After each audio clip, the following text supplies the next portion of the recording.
हमारे Salesforce user Ananda 2.0 तक पहुंचने के लिए पोर्टल esales.licindia.in का उपयोग कर सकते हैं। यूजर्स शब्द का अर्थ एजेंटों और पर्यवेक्षकों की सभी श्रेणियों से है, जिसमें agent, chief life insurance advisors, chief organisers, direct selling agencies, LIC associates, development officers, senior business associates भी शामिल हैं। यूजर सेल्स चैंपियन का विकल्प चुनकर लॉगिन शुरू कर सकता है। यदि यूजर पहली बार लॉगिन कर रहा है तो उसे OTP विकल्प के साथ लॉगिन करना चाहिए। दूसरी बार यूजर 2 विकल्पों में से किसी एक का उपयोग कर सकता है। OTP के साथ लॉगिन करें या यूजर ID के साथ लॉगिन करें। Landing page. सफलतापूर्वक लॉगिन करने के बाद यूजर को प्लान सिलेक्शन पृष्ठ और डैशबोर्ड दिखाई देगा, जहां वह प्लान का सिलेक्शन कर सकता है और पॉलिसी जारी करने की प्रक्रिया जारी रख सकता है। Basic proposal details. प्लान के सिलेक्शन के बाद यूजर को मूल बेसिक प्रपोजल डिटेल्स भरना होगा और फिर क्वोट विवरण पृष्ठ पर आगे बढ़ें।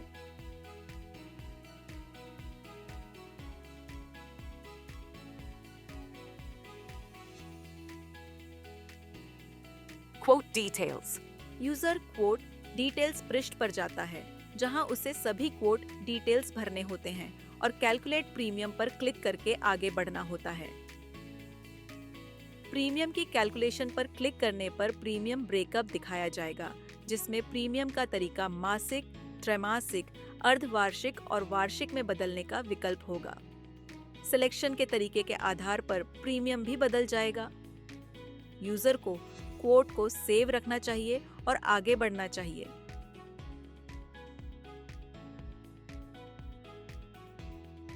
यहाँ उपयोगकर्ता बेनिफिट इलस्ट्रेशन डाउनलोड कर सकता है।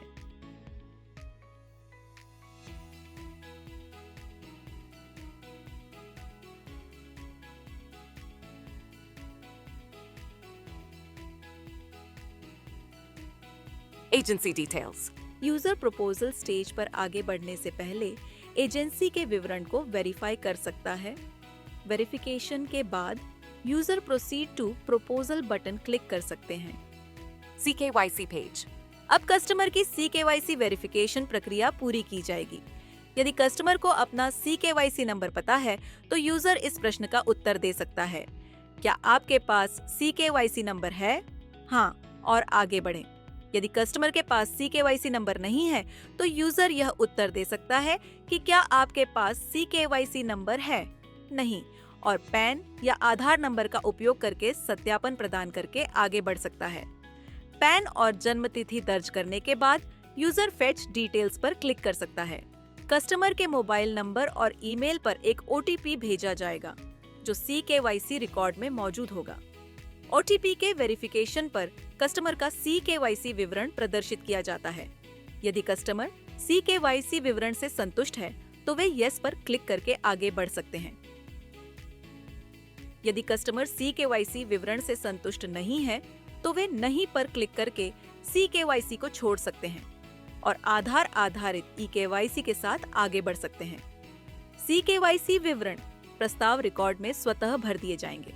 यदि CKYC विवरण प्राप्त नहीं होता है या कस्टमर के लिए CKYC रिकॉर्ड मौजूद नहीं है तो मॉड्यूल आधार आधारित eKYC के साथ आगे बढ़ेगा। 12 वर्ष तक की एज वाले माइनर्स के लिए CKYC या eKYC वैकल्पिक है और यूजर अगले चरण के लिए आगे बढ़ें पर क्लिक कर सकता है। यदि माइनर के पास आधार या CKYC नहीं है तो KYC के लिए निम्नलिखित दस्तावेज अपलोड करने होंगे। माइनर की हाल की तस्वीर। यदि माइनर की एज 5 वर्ष से कम है तो नगरपालिका का जन्म प्रमाण पत्र। यदि माइनर की एज 5 वर्ष या उससे अधिक है तो जन्म तिथि सहित स्कूल प्रमाण पत्र। डॉक्यूमेंट्स को डॉक्यूमेंट्स अपलोड अनुभाग में अपलोड करना होगा। Proposal filling page. उपयोगकर्ता प्रस्ताव प्रपत्र में विवरण दर्ज करना शुरू कर सकता है। लाल सितारा या तारांकन चिन्ह से चिह्नित सभी अनिवार्य फील्ड या प्रश्नों को भरना अनिवार्य है। यदि उपयोगकर्ता किसी भी अनिवार्य फील्ड को भरना भूल जाता है तो मॉड्यूल आगे बढ़ने की अनुमति नहीं देगा। यदि बीमित व्यक्ति और प्रस्तावक अलग अलग व्यक्ति हों तो दोनों के लिए प्रस्ताव विवरण भरना होगा।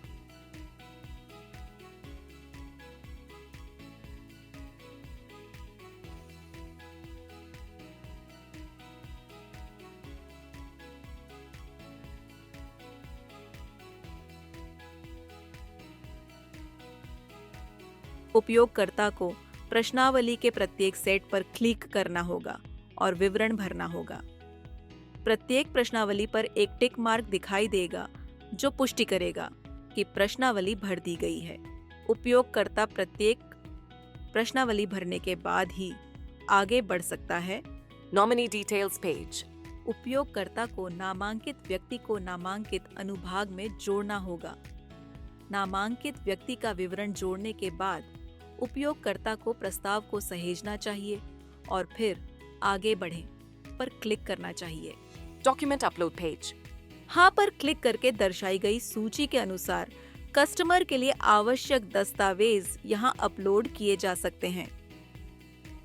यदि नो पर क्लिक किया जाता है तो कस्टमर को कस्टमर वेरिफिकेशन के समय दस्तावेज अपलोड करने होंगे। Payment mode page. उपयोगकर्ता अब BOC और ऑनलाइन पेमेंट के बीच मोड ऑफ पेमेंट चुन सकता है।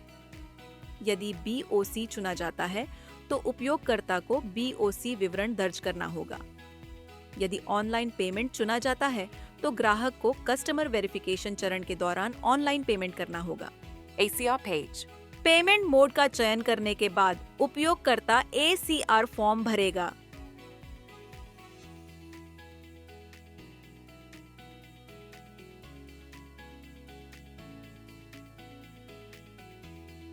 ACR फॉर्म भरने के बाद इसे एक OTP द्वारा मान्य किया जाएगा जो उपयोगकर्ता को उनके मोबाइल नंबर और ईमेल आईडी पर प्राप्त होगा। Verification link sent message. ACR सत्यापन के बाद कस्टमर को वेरिफिकेशन लिंक के साथ एक मेल भेजा जाएगा जहां कस्टमर प्रपोजल फॉर्म डाउनलोड कर सकता है।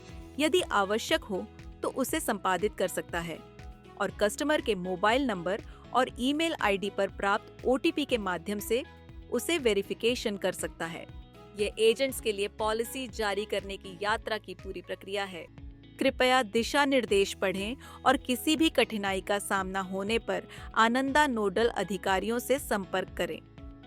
यदि आपकी क्वेरी का समाधान नहीं हुआ है तो कृपया अपने संबंधित शाखा अधिकारियों से संपर्क करें।